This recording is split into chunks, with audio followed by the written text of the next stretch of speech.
All right, we're in the second op stage now, and again, the Germans are putting everything into this, so they've resupplied and re-equipped their air force. This is about their maximum range, so they know this is sort of a make or break if they want to break the Allies. So we're launching large strikes against the 9th Australian. They're mainly Ju-88s, and they've got a squadron of 109s in escort.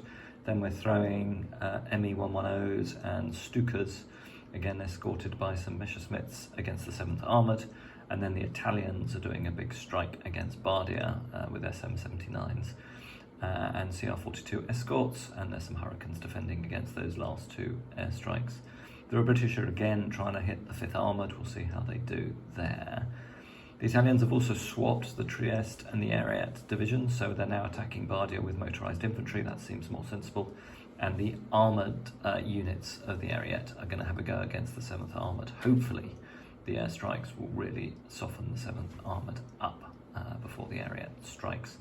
They haven't got many tanks left, but they have got a big set of replacement armour that has been making its way up from Tripoli for about the last 7 turns, pretty close to arriving this turn, so they'll be able to re-equip at the end of this combat.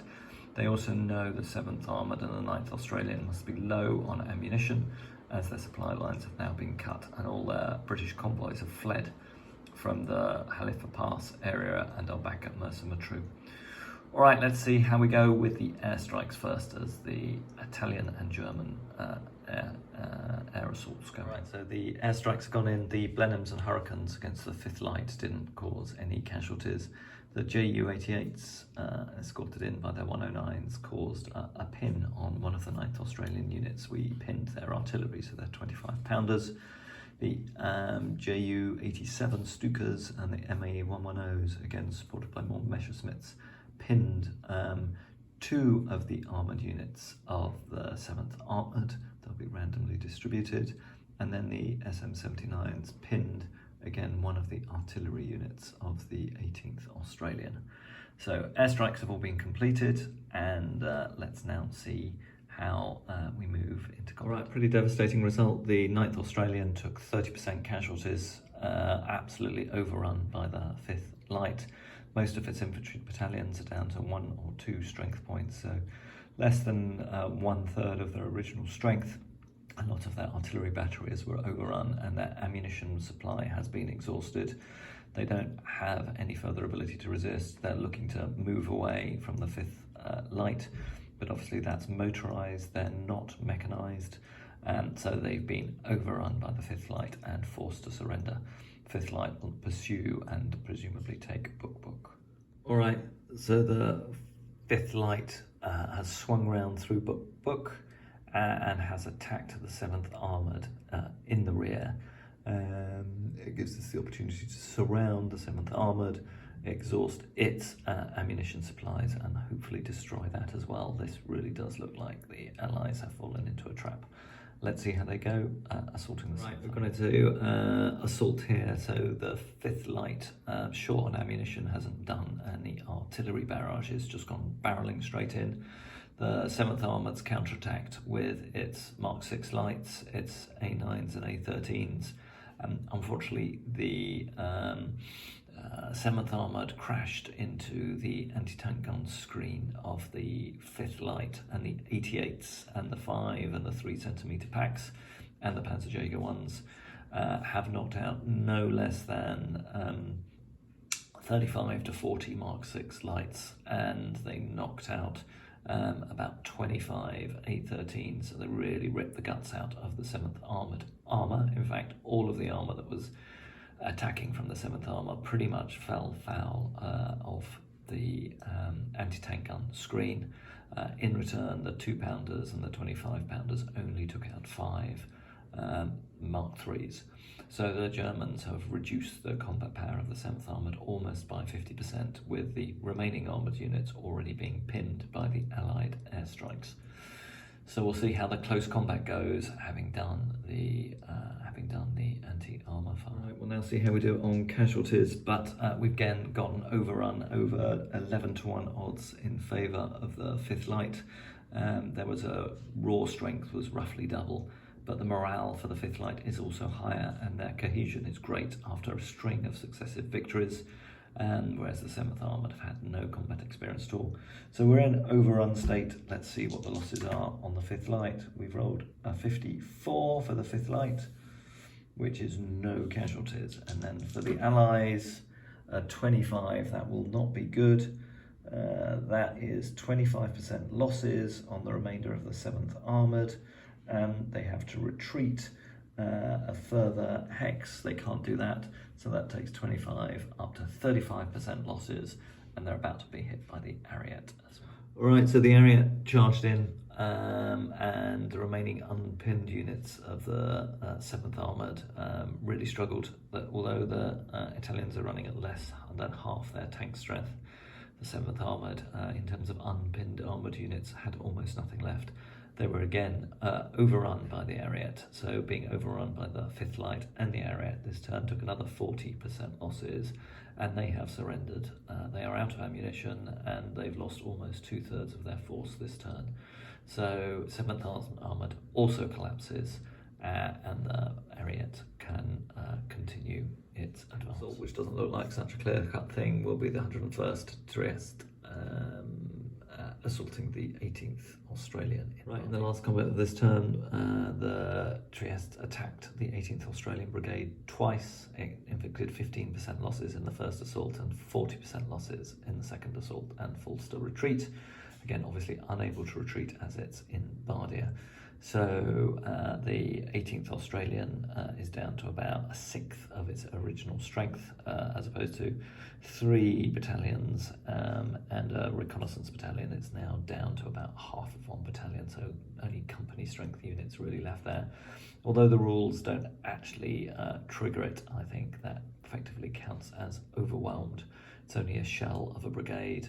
I think given that the 7th Armoured and the 9th Australian have also surrendered, it will also throw in the towel at this point, and the Trieste is also therefore able to advance further. This is where we've got to at the end of the second op stage of the end of April 41 turn, and it feels like we have a crushing Axis victory here, pretty much irrecoverable from the Allies. They've seized Bardia, although as the 18th Australian technically did not actually surrender, but was down to some company level units. I'm saying those remaining units did have time to blow the supply dumps in Bardia. So the Axis forces haven't captured any supplies in Bardia, which is some relief for the Allies. But with the 7th Armoured and 9th Australian both exhausting their ammunition supplies after being cut off by the sweep of the 5th Light and the movement of its reconnaissance battalion, and the 18th Australian Brigade also then surrendering in Bardia, Bardia effectively being wiped out in Bardia. The Italians have been able to complete their moves and advance further, nearly capturing the 22nd Armoured Brigade, which, if you can recall, is also seriously mauled. They'll probably catch that and potentially destroy it next turn. The 5th Light remains at Haifa Pass.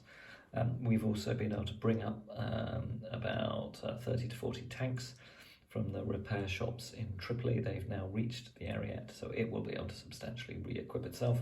Still be far off full strength, but probably somewhere like 60% of its combat power. The 5th Light really needs to recharge. But also for the Germans, they've now outrun their aircraft carrier air cover. It really struggled to get much further than Bardia and these locations around Haifa Pass. So we've got a couple of op stages as we identify airfields, try and capture airfields, possibly in the Mersa Matruh area. I'm sure the Italians and the 5th Light can get just certainly have enough fuel, even if their ammunition is very low, to push on, capture Mersa Matruh and those airfields. But the Axis forces are extremely low on supplies. They're almost out of ammunition. There has been a shipment into Tobruk, so there is ammunition in Tobruk. So 2 or 3 turns to resupply and re-equip these 3 German and Italian motorised divisions. The 15th Panzer also will then be released as well, and remember that hasn't been committed at all. So that will then be able to start moving up the coast road to reinforce. For the Allies, we appear to have some units to recover against this, but these are pretty much shells. You've got the 4th Indian, that will start receiving some trucks this turn, so be able to motorise and move out. But otherwise, the rest of these units are either shells. The 3rd Indian Motorised Brigade was withdrawn earlier, pretty much destroyed. There is an infantry brigade in the 70th Infantry Division, and you have the 3rd Tank Regiment there.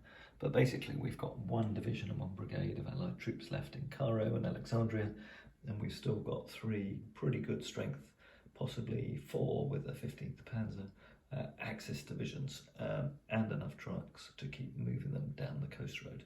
So the victory conditions for a strategic victory were to hang on for another 8 turns, but I can't see the Allies marshalling enough force to push the Germans out from their positions and to have captured at least a couple of villages or cities in Egypt.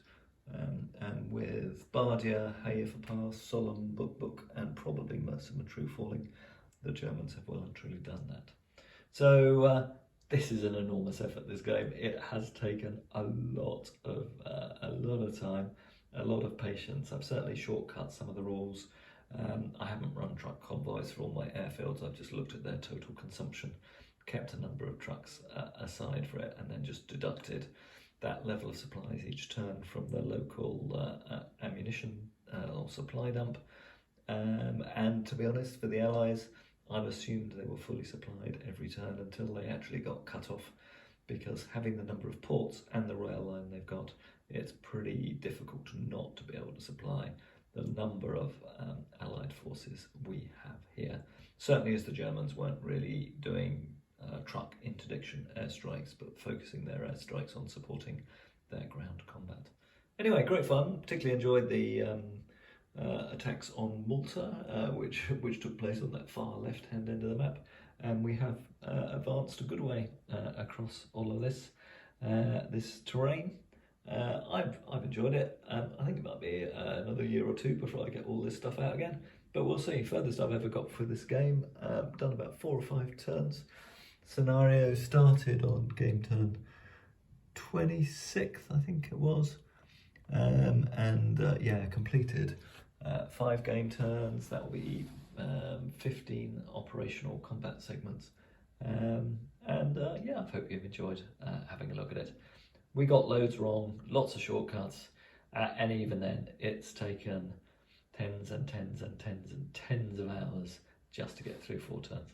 If you ever fancy a go, I'd say you've got to have a certain OCD nature to do all the spreadsheets, to do all the updating. Can't do this, couldn't do this without a laptop, doing it all in Excel. And a huge thank you to all the effort that people put in to create all the Excel templates to even make this game slightly playable. Alright guys, hope you've enjoyed it, and see you again on the channel next time.